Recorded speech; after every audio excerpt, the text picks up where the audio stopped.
Yesterday, somebody said very rightly, good morning, good afternoon, and good evening, because we are covering quite a wide time difference, particularly also amongst our speakers today. I'm really excited about this panel because yesterday we had a panel in which we talked about big business, the effect of big business around food security, the role of governments, and governments and policy change to do that. But I think what I'm so excited about today is that we're going to be talking about what's actually happening on the ground. What are the stories from the field? And we have three really wonderful panelists today.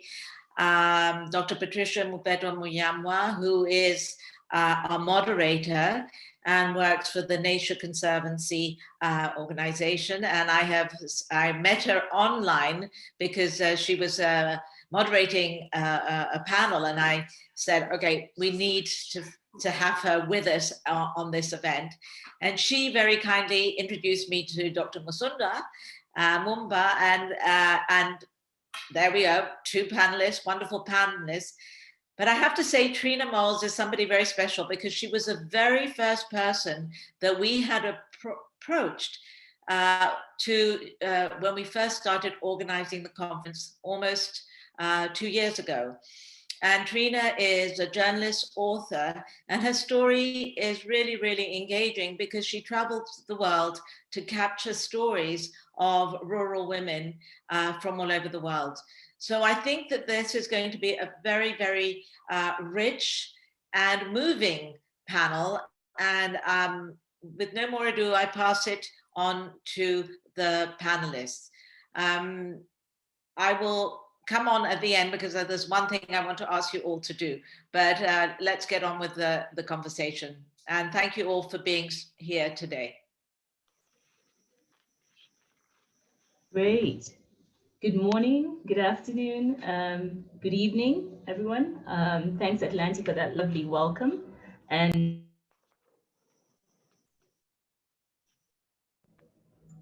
sorry, I was put on mute. Are you able to hear me?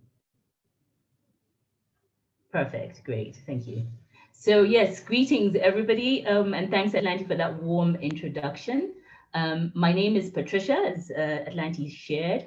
I work for the Nature Conservancy Africa program, and I work with a program which is called the Indigenous Landscape work that really focuses on supporting and working and empowering rural communities around critical wildlife and biodiverse rich areas in East and Southern Africa. And our approach in this work is, and we'll talk a little bit more about this, but our approach is three-pronged in the work that I do. First of all, we help communities living around these critical biodiverse areas with securing resource tenure rights and land rights to these critical areas.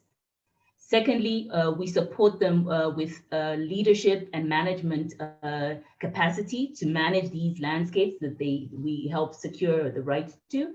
And thirdly, we help with looking at different opportunities that start from livelihood options for the rural women in these areas to business enterprises that help them get returns for being in this place. So I've been working in this field for 20 years in East and Southern Africa. And personally, every time I am in the rural parts of Africa and trying to understand what are the critical problems that are driving natural resource degradation, the perspectives you hear from men and the perspectives you hear from women are varying. The perspectives from women, I think, are so critical, and you learn so much about the close relationship between rural women and nature. They depend on these resources. And however, most of the women are not part of the driving seat or decision-making process. So a lot of our discussion this next hour will be around this framing. And I want to introduce our panelists. I know Atlanti shared a little bit about them, but a bit of background. Dr. Musonda Mumba, who's a friend and a colleague and a sister warrior in the field of conservation and environmental change in Africa, is the chief of the Terrestrial Ecosystem Program at the UN, She joined the program in 2008 as a program officer in climate change adaptation and was based initially in Nairobi. Her work has channeled from different regions, and she's secured funds for programs on her UN work in areas and countries such as Peru, Nepal, and Uganda.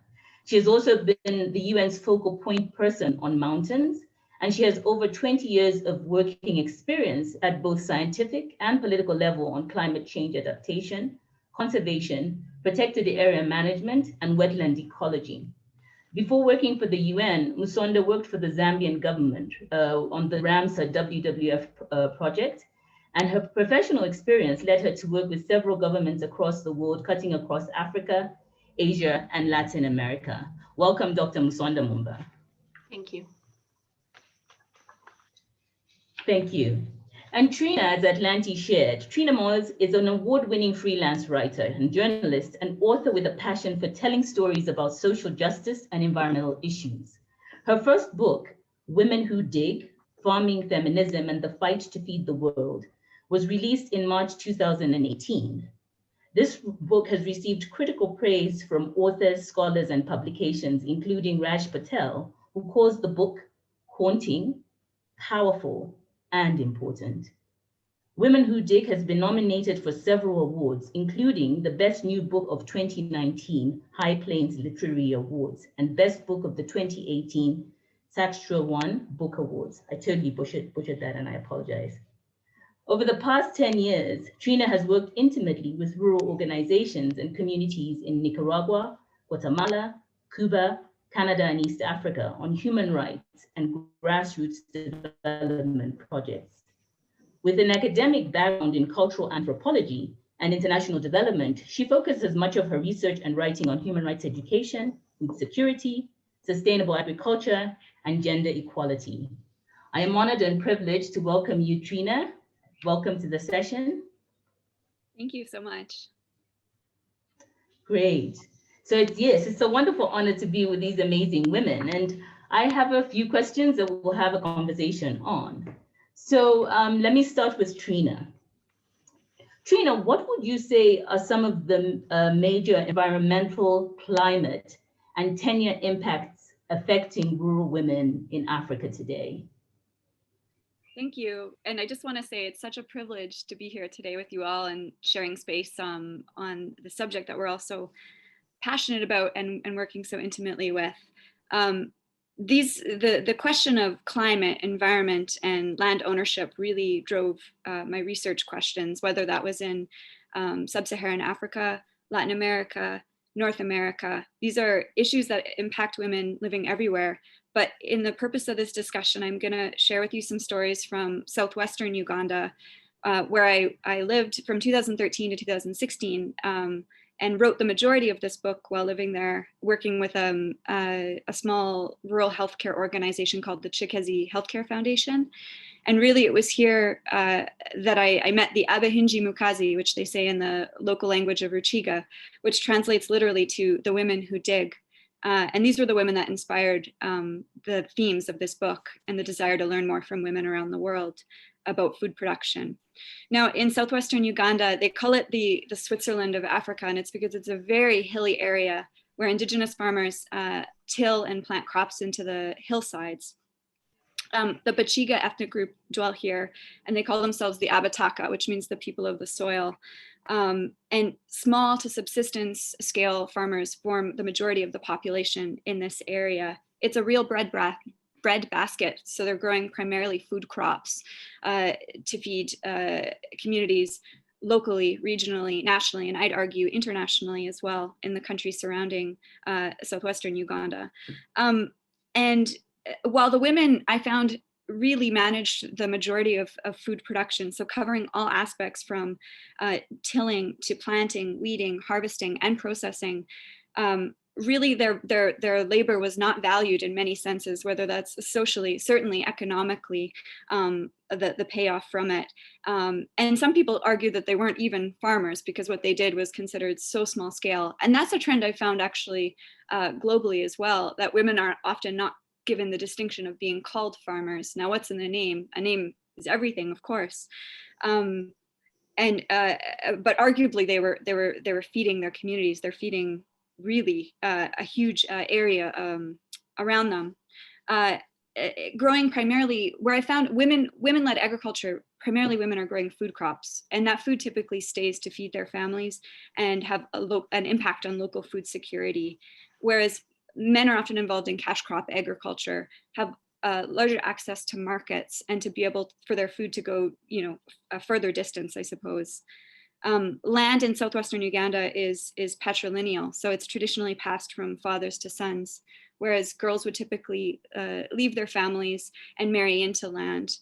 Now, land is not just livelihood for these women, it's really a sense of cultural identity. One woman told me, a woman without land is not a woman. Is a huge sense of land plays a huge sense of security, identity, well-being, and livelihood. When we look at land ownership from a global perspective, if we take a step back, less than 20% of the world's arable farmland is owned by women, according to the Food and Agriculture Organization. In Canada, actually, that number is 28%. In Uganda, I don't have the number, but I'm guessing it's much lower than 20%.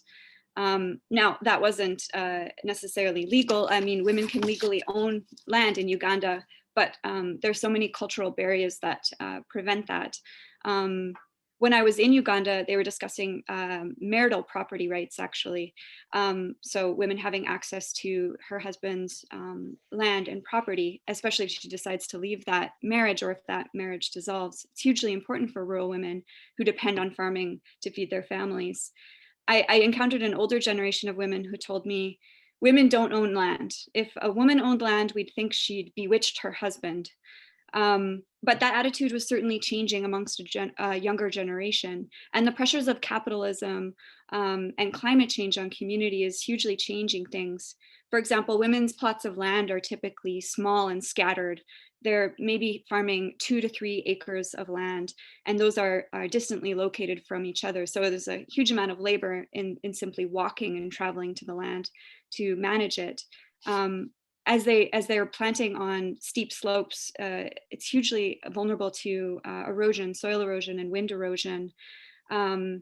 And also the pressures to have more cash flow in the home is having a huge impact on people's ability to grow enough food to feed the family and also be able to sell some in the market to have cash flow for things like school fees, medical fees, cell phones, clothes, and all these household expenses. So there's a lot of pressure on small scale farmers in this area of southwestern Uganda. Some of the younger women said to me, yes, we would like to own land. It would give us greater sense of security. One woman, interestingly, compared land to the dress that she was wearing. And she said, as a woman, and I quote, "You do practically everything on the land, but you have no say in anything. Your husband decides what to do with the harvest. It's better to buy a dress than to borrow one from a friend. What will I put on tomorrow if they ask for it back? And it's the same with land. If I have my own land, I decide what I plant." And so land is truly the lifeline for these rural women. And when you consider the intensification of climate change, higher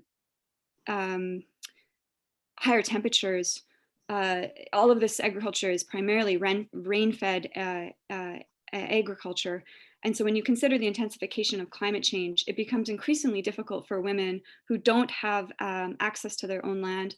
Maybe they're renting, maybe their husband says, has certain management decisions on the land. It's really a barrier for them to be able to respond to the changing weather.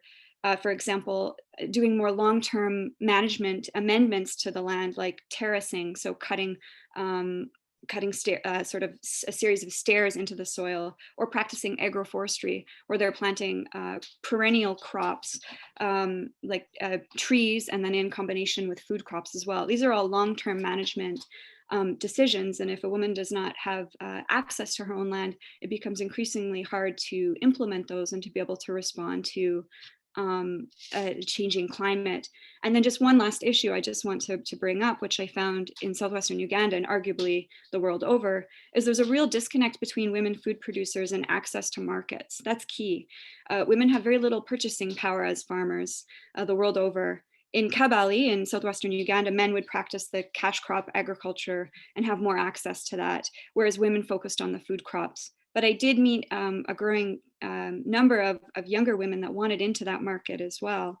And one of the key things is transport to these larger centers, especially for rural women living 3 to 4 hours from a major center. It's incredibly difficult. And it's hard for small farmers the world over, of course. We live in capitalist systems that don't necessarily, the market pressures do not favor these types of farmers. And something that was commonly said to me was, when we sell our food, it's cheap. And when we buy, it's expensive. So really, these were some of the issues that came up in southwestern Uganda, but also the world over too. So thank you. Hopefully I didn't ramble too much. Not at all, not at all. Thanks so much, Trina, and thank you for sharing those stories and just a very intimate intertwine of what perspectives from women on the rural women on the ground, but also bringing to bear the impact that climate is having on women without having access to land, and also a lack of access to market and the challenges that they face every day. And that perspective from an elderly woman to a young woman, I think really puts it into some rich variation to really understand those dynamics. Thank you. I'm going to switch gears to Dr. Msonda Mumba. So Msonda, you work for the UN and you are at to a certain extent a broad vantage point to observe what's happening at these macro levels. We know that 2/3 of Africa's biodiversity is in rural areas where 2/3 of the population lives side by side. So there's pressures in terms of environmental degradation, climate, and these aspects of tenure that we're speaking about. What would you say are some of the broad impacts that you're observing that are affecting rural women in your sphere of work? Thank you, Patricia, and thank you so much for Giving Women for having me at this event. And just listening to Trina, it sort of conjured a lot of memories in terms of the work that I was actually doing in Uganda. But perhaps I should begin by sharing my childhood, because I grew up in northern Zambia on the border with Congo DRC in a place called Mansa, in a rural town. And as a child, my grandmother would send us to her cousin to take us to the fields and till, and all the teenagers had to learn how to deal with the land, etc. And teenagers and raging hormones, you're like, why are we going there? Why do we have to learn? And why do we have to do this? But over time, I realized also, because unlike what Trina was describing in terms of a patriarchal dynamic, I come from a matrilineal dynamic, where to a large extent, actually, I realized when I was a young woman that actually my grandmothers were fairly powerful women because they had a voice and they could talk about different issues. But for me, it was our connection to the land, but not only the connection, but also the rituals that came with the land, our food systems, when the mushrooms came into, delivery, when they came out of the forest in December, the wild fruits and all that connection. We looked so much forward to the rainy season. But at the same time, going back now 20 plus more years, I go back pretty much every year to my hometown and I take my children there. It's a different story, it's a different dynamic. And I've been very fortunate in fact, today actually marks exactly 12 years since I joined the UN Environment.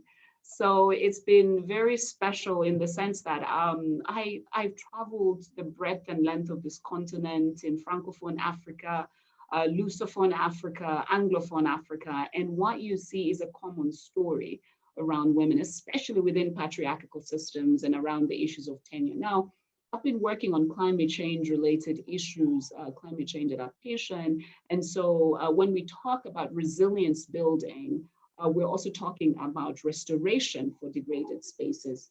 How do you restore the land that doesn't belong to you? And Trina, you touched so much on that. Why am I committing my energy into this? And I've seen it in Ghana. I've seen it in parts of Uganda. I did a lot of work in Mount Elgon. 2008, I took an expedition that was very special because I took 25 men to the summit of Rwenzori mountain, and coming down on that mountain and interacting with women in the foot of Mount Elgon in Kasese and Fort Portal, and having conversations. I mean, the plight, the first frontier of the impacts of climate change are women, children, and youth. So when I talked to them about what were the challenges that we're facing, they were like, you know what, we're in highland, Uganda. For the first time, we're having this malaria. I mean, this is a woman who was in her 80s. She had never experienced malaria.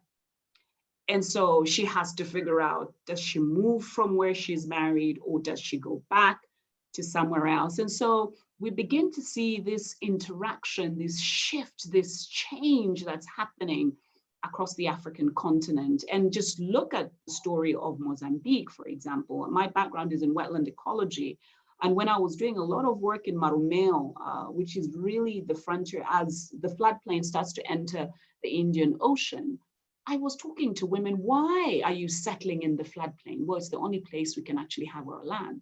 And as you very well know, a couple of years ago, when the hurricane, the hurricane hit, it was those women who were in those floodplains that we watched on CNN, on the BBC, on top of a tree, and all of that in those vulnerable spaces. So how do we have a conversation around resilience building and tenure, and also the the whole intersectional conversation of the impacts of climate change versus degradation, and also looking forward on how women can also be taken more seriously and also be given an equal footing on the same level. But lastly, I mean, for me, what even made me more sad in many of the different places that I've been to, one funny thing that has happened, and I'm sure a number of people listening have seen this, where you see that it's usually the man that has the radio. So when you have the radio and a woman is tilling the land, the people that are doing all the actual, extension services are sending the messages through the radio. So that information is not even getting to the woman. So I was like, there's a disconnect here. So I mean, for me, and I'm really curious to also find out from Trina, what she saw on the ground, because for me, it baffles me in this day and age. Like, how does she not have the source of information that she requires? Because she's in the field 4 in the morning through to 6 p.m. And she's missed all that, recent info. And I'll talk a little bit about that in terms of the digital space and all of that, and how women have been instrumental in making that shift. Thank you. Wonderful stories, Nsonda. And thanks for sharing the aspects on the matriarchal system. I think there is a strong power to understanding the decision-making role for matriarchal systems. And I think Africa, there's so much to learn around that. And even just your perspective at the taking the men to the mountains and just seeing how that evolves. I think those are all, it gives a really good understanding of those dynamics that happen at these levels. And so to shift a little, we've spoken a little bit about the broader impacts on environment, climate that are hitting sub-Saharan Africa, and also hearing a few of the stories on the ground.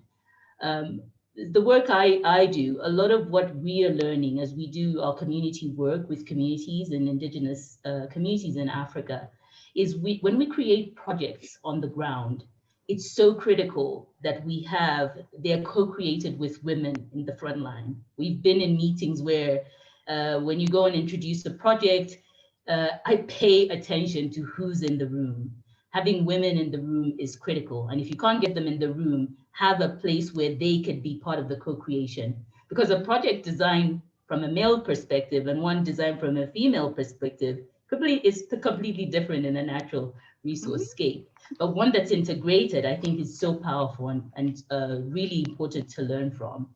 So I'd like to ask my panelists, speaking about impact on the ground, what would you share some of the practical examples of where we could think more deliberate about involving women more deliberately, and we're not just ticking the box of gender. We need to move from where we just tick the box of women involvement. What does it look like? I'll start with Trina, and then Sonda, you could go forward. Thank you. Thank you. I'm getting so excited by this conversation. I think I'm glad Musonda spoke about. Trina is on mute. Oh, I can hear her. Can everybody hear me now? We can hear her. Yeah, Okay. yeah, no, we can hear. Okay, good. I'm hugely excited by this conversation, and I'm really glad that Musonda brought up matrilineal systems as well. And even what I found in Uganda, where there are some, like they're operating under this larger system of patriarchy, the matriarchy is amazing, and women come together in all spaces to organize. That was what I was the most inspired by when I was in Uganda. Even though there's so many NGOs working, it was the women who inspired me the most with their own networks of these indigenous farming groups that seem to naturally spring up in rural communities. These were women who were, related, friends, living in the same area, neighborhoods. It just made sense for them to come together and share in so many things. And some of the examples of what these groups would do is they would share labor. So they would take turns going to one another's fields to help weed or plant, because the task of one person is so much. So, we're stronger together. They also had their own financial systems too. Some of them had loans that they would contribute to. And once a month or once every 2 weeks or whatever the group decided, a certain woman would be able to access a larger pot of money to be able to do different things. Like one woman built a house, one woman would buy goats, and then those goats she would be able to sell in the market. So it was sort of like they called them like a living savings account in a sense. Other women would be able to rent more land, or actually, and some of them collectively would buy land or rent land, which they would farm together and then share in the profit. So some really interesting examples of indigenous efforts happening at the absolute grassroots of women taking care of women. Many of the women that I met would have to dig up until their 8th month of pregnancy. That was another big theme, that maternal health plays into food production and nutrition so much. So imagine digging up until your 8th month of pregnancy. I certainly cannot. But after giving birth, women then would bring food to that member's household or go to her, the farming's not going to stop just because you've had a baby. So they would go to her field to dig for her as well.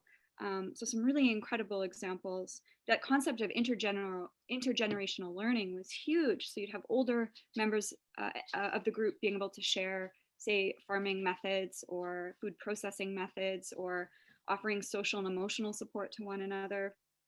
And younger women maybe who would have some newer ideas about agriculture, like maybe they were a bit closer to the radio or what, and could share some of that knowledge. Because I certainly agree with what Musonda saw, that there's this real history of where agricultural education is integrated into the community, and it's not often the women that, even though they're doing the bulk of the food production, are not often the ones benefiting from that education. Actually, one woman was supporting her husband to attend agriculture at a vocational college. I found that very interesting. But they certainly farmed together as more of a team unit, and you could see that in the gains that they were able to make and the security that they had. So where men were participating in the farming household, of course, you saw so many benefits to that as well. So it was these groups that really inspired me. And I thought, it made me think, really the key to NGOs or to larger institutions is to tap into this existing infrastructure that's there and support it from the ground up.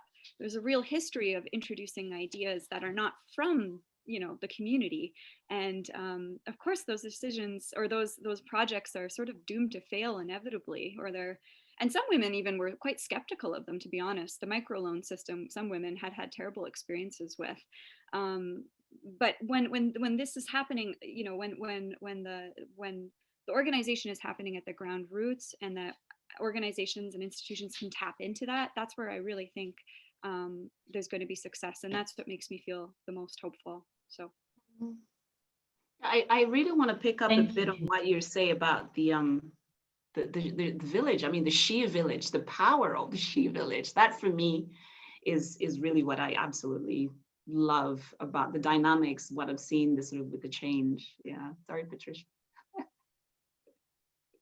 That's great. Yeah, please share what would you share some of your impact stories there?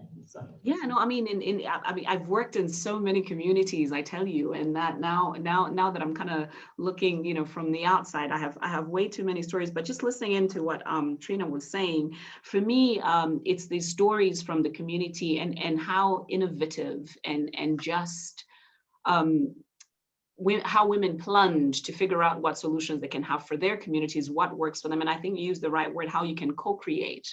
And I remember when I was working for WWF many years ago, we were working in Tarangire in Tanzania, and sort of in the, in Mount Kilimanjaro area. And I found this young woman who was a Maasai lady who was working with Africa Wildlife Foundation. And she had come back and says, oh, I need to take you to my community. And I'm supporting my mother and her sisters and everyone. And it was such a fascinating experience, because if you know the Maasai communities, normally when they have a meeting, the women sit separate from the men, and you have to respect that, and you have to have different discussions. But she had done something that was very fascinating and very interesting, and had triggered a chain reaction in her community. So because the Maasai do beadwork, she had empowered her mother, her sisters, her cousins, everybody to do this beadwork to sell at a store in Florida, because she had just done her master's in Florida, and the store was so happy, so they could generate income for the women.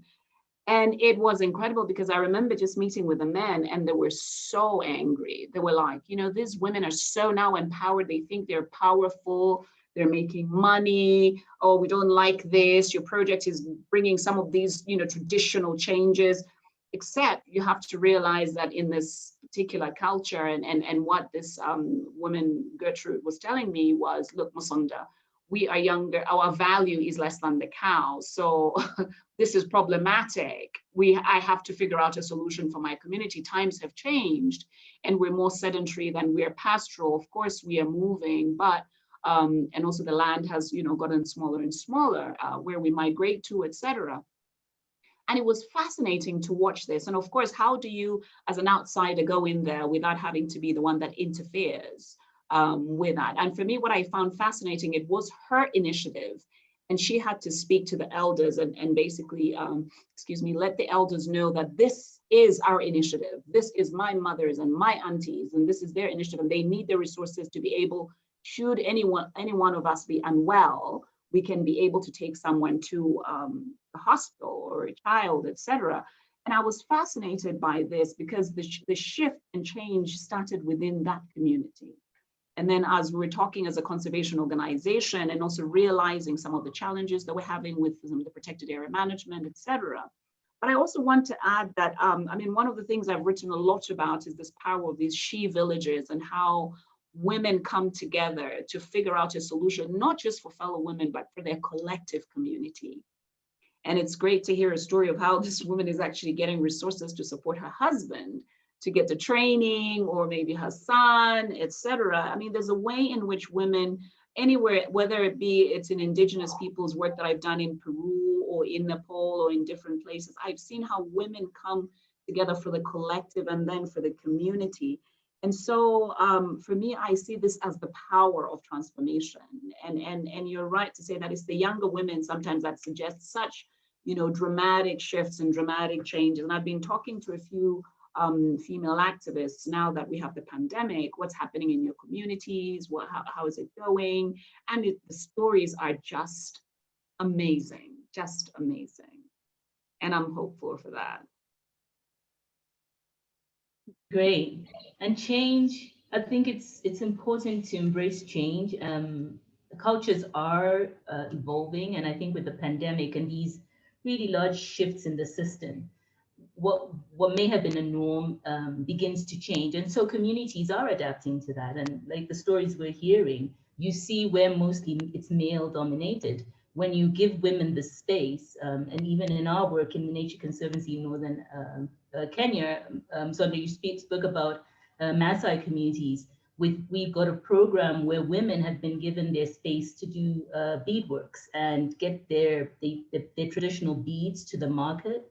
And it took a bit of time to get that on board. But once it's accepted, and there's trust, and there's an element of seeing that this works, it creates those opportunities for women. And I think as we think of impact and how we go forward, co-creating with the women, opening that space, it will take time. We're really thinking about how we help shift some of those cultural elements, but also appreciating those cultural elements that have all helped women be at the front line, like the matriarchal systems, as we spoke about. How could we enhance those a bit more in our work and be able to think about how they help increase impact?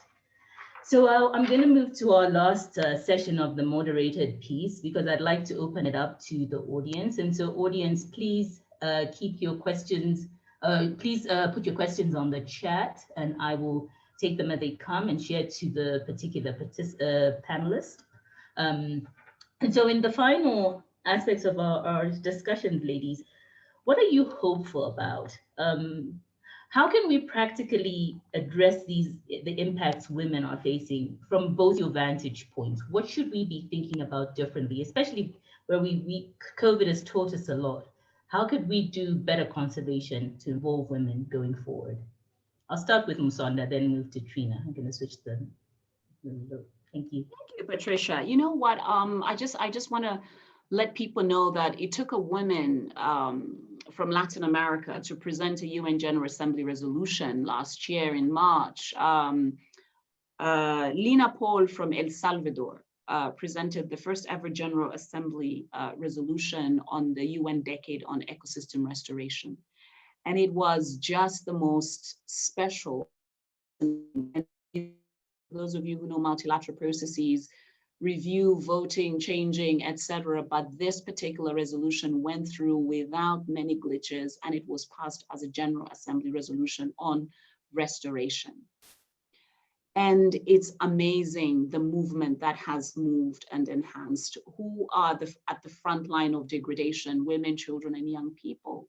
So for me, when I look at Africa, I'm seeing how, for instance, the agriculture sector, which of course a lot of women are involved in, I've always felt like, you know, we're kind of spoken about as women very much in, you know, them over there, you know, very, very superfluously and very vaguely. And which is why in the same breath last year in March, I decided on International Women's Day to start and launch the first ever network of African women environmentalists, because I felt like, who are these women in Mozambique? Who are these women in Cape Verde?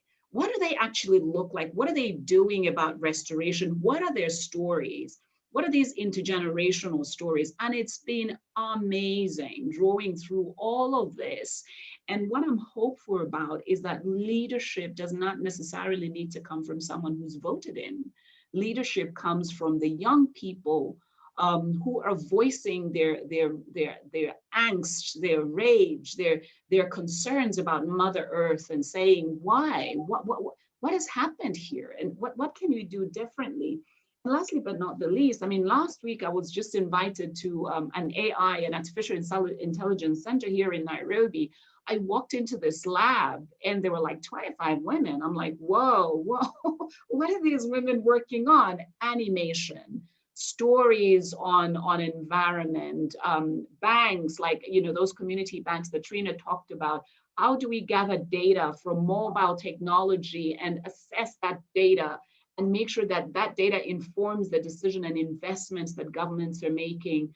How can we access information in terms of, I'm not supposed to be planting this tree here, this is the wrong species.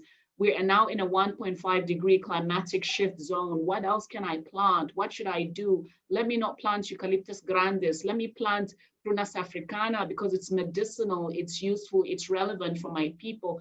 All these shifts that are happening, and the stories that are emerging are just wonderful. And so it's really good to see this, but there's a lot of work that needs to be done, and there's a lot of stories that need to be told. Thank you. Thank you. Trina.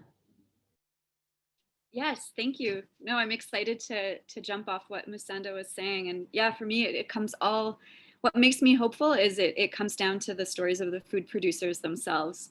I think there's a narrative that's changing when we look at the type of agriculture that women farmers are practicing, which is typically small scale, which, you know, they're not necessarily planting one cash crop and profiting off of that.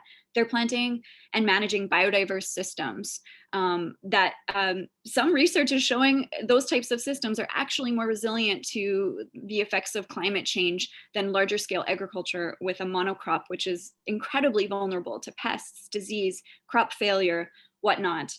So the way women are farming, I feel like that narrative is starting to change, whereas perhaps in the past we would call that undeveloped or small scale or unworthy, but it's actually a more resilient way of managing the land. And I like that that narrative is changing and we can celebrate that instead of saying we need to come in with solutions.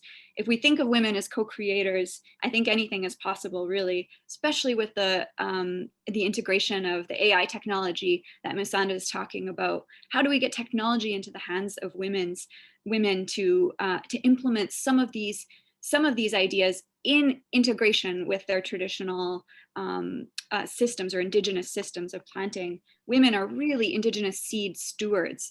Of course, yes, we have seed banks around the world, and we all know there are seed companies, but truly indigenous seed is in the hands of women producers. And I find that amazing. That makes me incredibly hopeful. So how do we support them to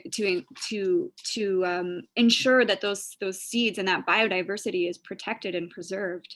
There's no shortage of stories coming out about that and that connection between indigenous seed and women food cultivators and foragers as well. And also soil. Soil is hugely important. The conventional agriculture model, it's found that soil is degraded, soil structure breaks down, nutrients deplete with extreme weather patterns like hard rains. A lot of women talked about the rain changing, whereas they used to have a softer rain that would slowly penetrate into the soil.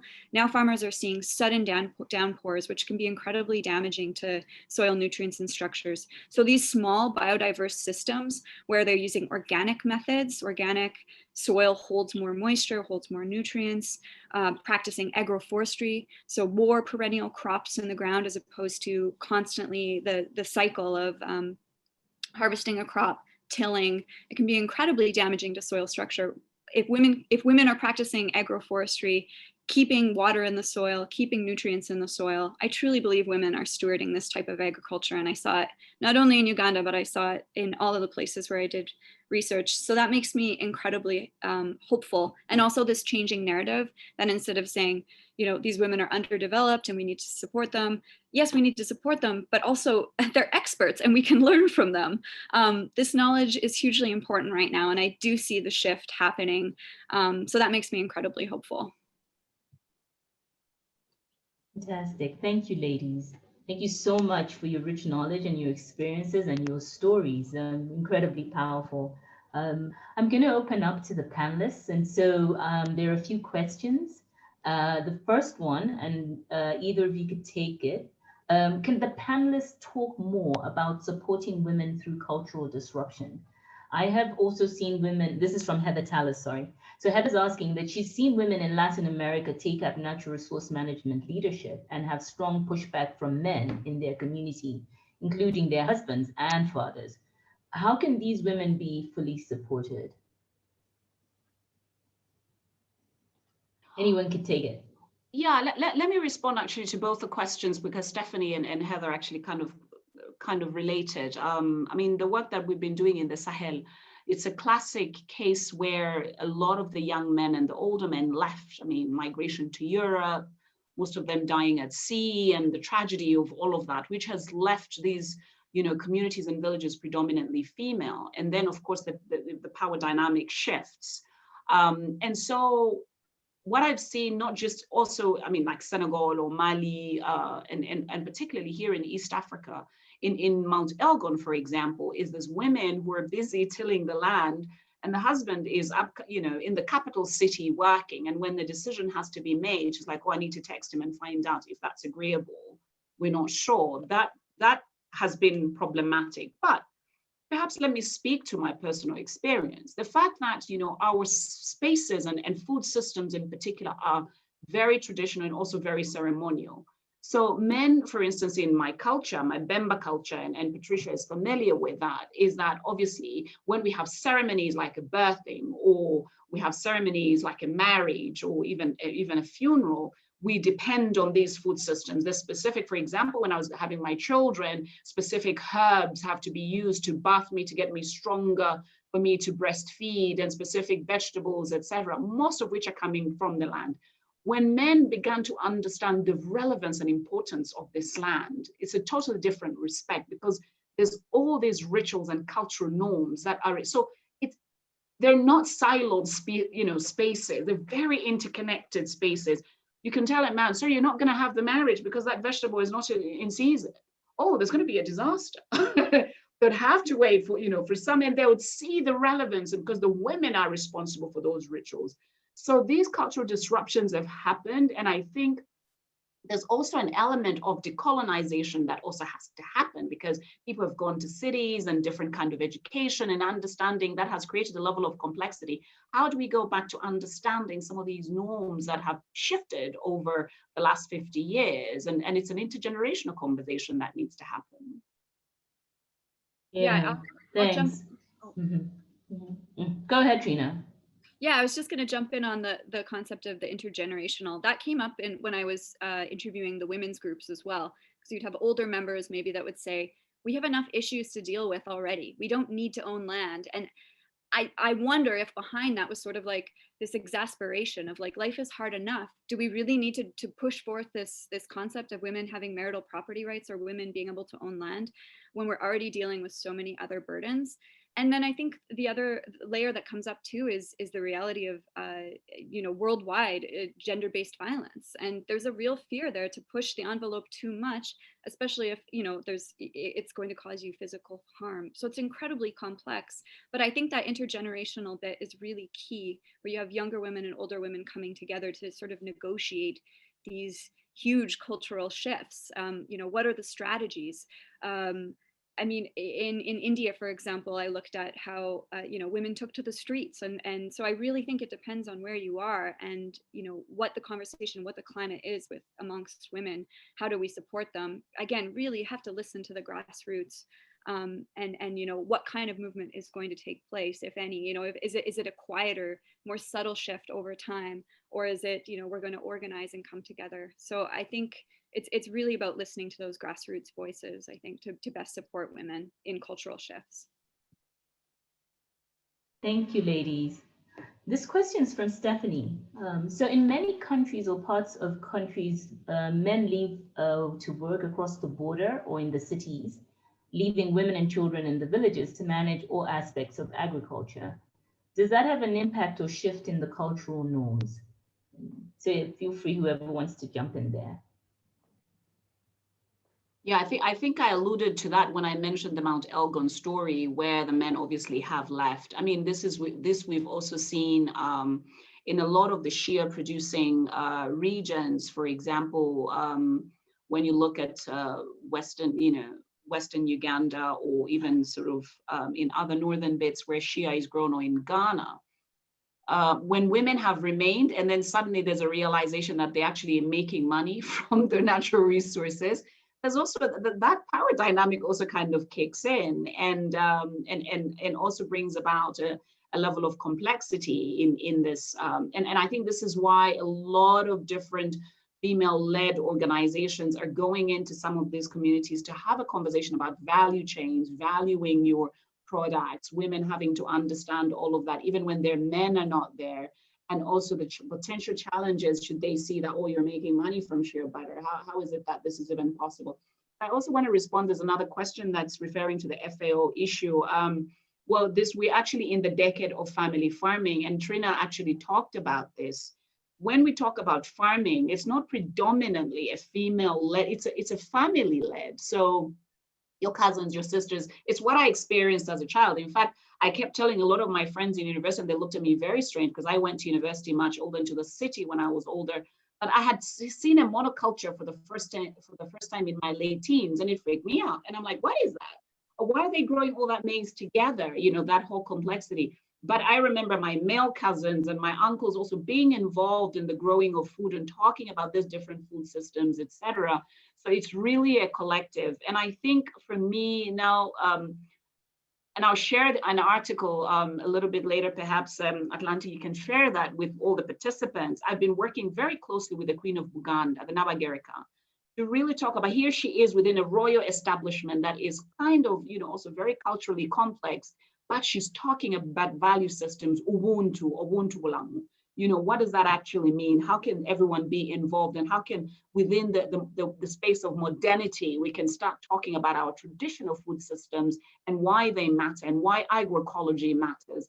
And so when we work with these non-state actors, they're also talking a lot. I was talking with the king of the Ashanti from Ghana. This is where chocolate comes from. Cocoa would not be possible without those women tilling those fields. Chocolate would not mean the Swiss and the Belgians would not have the chocolate without those women working those fields. So we have to also bear in mind, and they're not really getting are they getting a fair wage? Are they receiving all of that? I mean, it's a complex conversation that really has to be at the table. Thank you, Sundar. And thanks for touching on the FAO question. You double touched it. Thank you. Trina, any thoughts on the question around men leaving and women and children being left behind and this impact on cultural norms? Yeah, I think Masanda did such a wonderful job of speaking to that. My research in Nicaragua comes to mind, where I was researching in a community where African palm oil plantations were competing with more traditional small-scale agriculture, and so there was the classic example of men leaving farms to go and work as wage laborers in the palm oil plantations. And really women spoke to the risks their husbands took in that, because they use a high number of pesticides. There was very little regard for like worker support, or if someone was sprayed, had a chemical burn or whatnot. So like women were certainly concerned that their husbands were bearing that burden of being laborers in this on these plantations, essentially. And really it came down to, like, do we sell our land to the plantation, because my husband is earning more perhaps than we are earning in our annual crops on their own systems. And then there was also the issue of fracturing as well too. A lot of women actually would be left entirely. Maybe the husband wouldn't even return to that situation. So I've interviewed quite a fair number of single women who were raising their children and doing all of agriculture. And interestingly, in Latin America, it was traditionally men who did the bulk of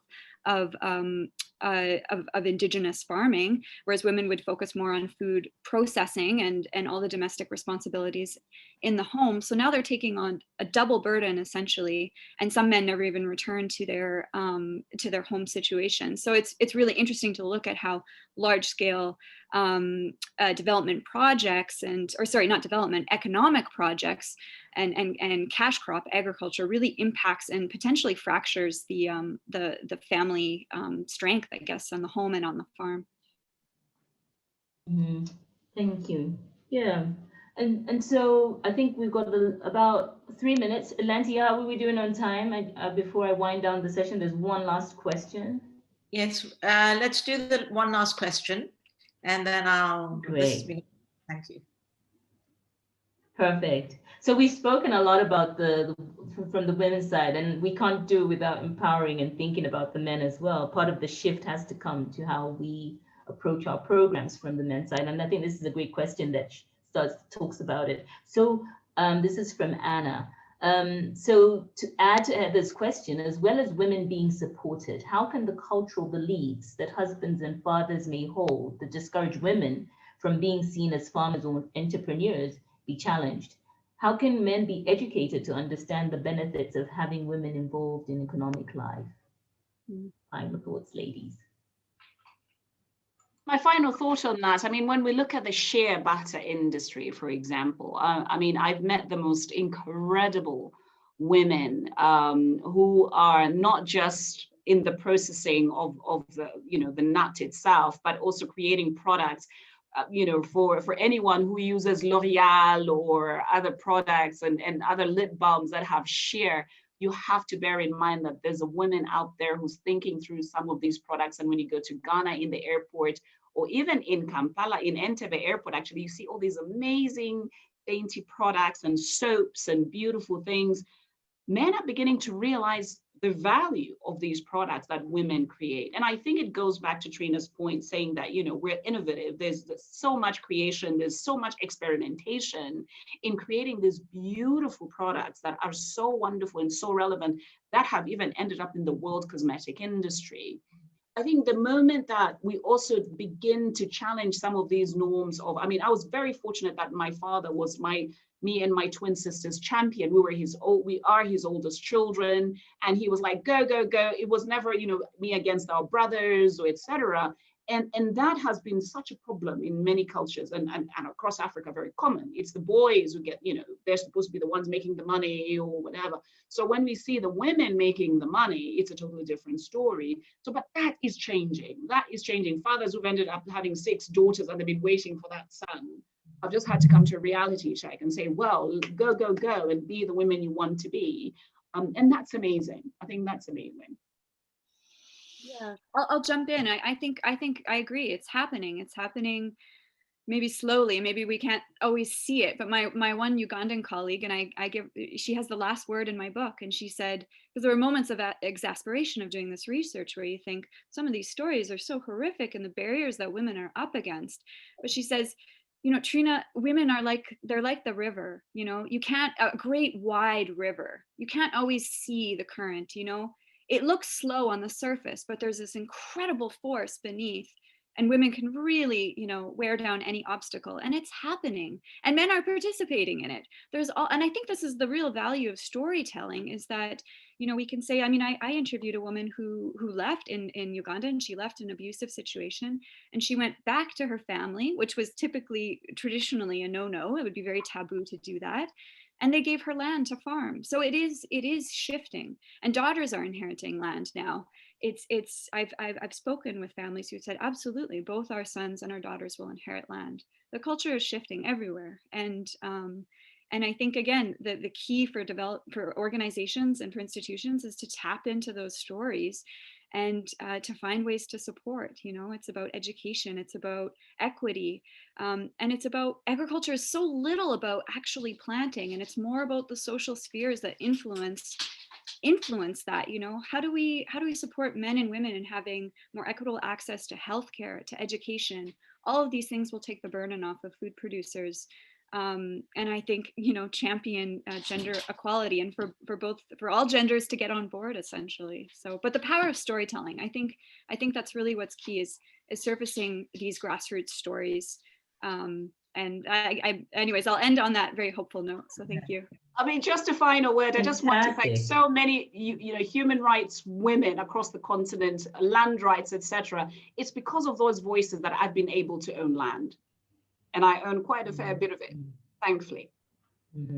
The future is hopeful.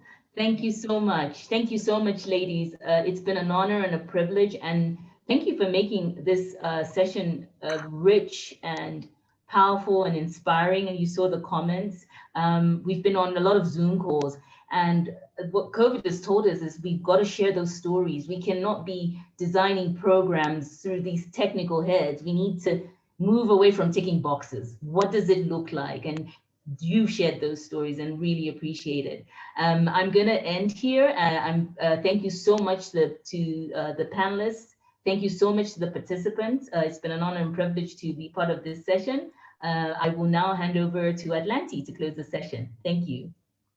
Well, deep thank you to all 3 of you. I having had the opportunity to speak to you prior to the panel tonight, I knew that it was going to be amazing, but I never imagined how amazing it was going to be. What I come away from it feeling is there's so much hope, and so much hope amongst the women who are working together within their families. And the other thing that I think is so powerful about what you say is that working intergenerationally, maintaining the strong cultural traditions, but bringing in the new and making it work. And I think that's where our real hope must be. But the other hope is having incredible women like you who are in the forefront and doing this work. So you can't imagine, I'm deeply moved by the session today, and deeply hopeful as well that we're going to really see some shifts and respect for the work of the rural farmers, the rural women, because although you say people don't want, they're talking about feminization of farm, the truth is that 70% of the people working on the land are women, apparently. And yet, and these women that we are talking about, the women in the rural areas, particularly in sub-Saharan Africa, they have access to 25% of resources, but they are providing food for over 70% of people. So the power of these women, what they are doing is so important. We just need to help them to do it even better. So thank you so much for being here with us, for teaching us so much, for sharing such wonderful stories. And let's keep talking. Let's keep talking. Let's keep working together. And thank you again so much. And I hope some of you will come in tomorrow night. Actually, we have a very interesting film that we're going to be showing. Some of you may have seen it. It's called It Kissed the Earth. And it's talking very much about the whole value of the land that's being destroyed by those monocultures that you referred to, that has been destroyed by tilling, and how the land, we can get back the richness of the land with the kind of traditional farming that you have been talking about. So that should be a really interesting presentation. So we're really trying to touch every aspect of this story. The other thing, now that I've still got a few people on, we have a fantastic app. It's the Attendify conference app.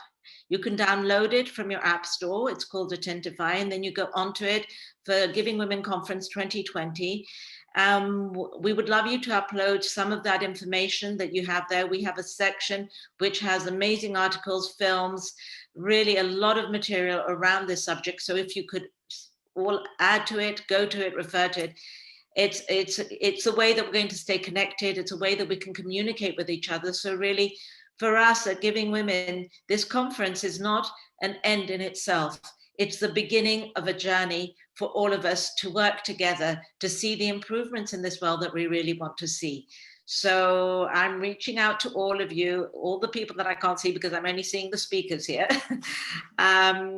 Let's keep doing it together. So as I say, I've been saying my mantra, and I've probably told you already, I really believe in the power of one, but I believe in the magic of many. And this was given to me by my daughter, Eliana, and I just keep sharing it with everybody because I really think we can create a movement. So thank you all so, so much.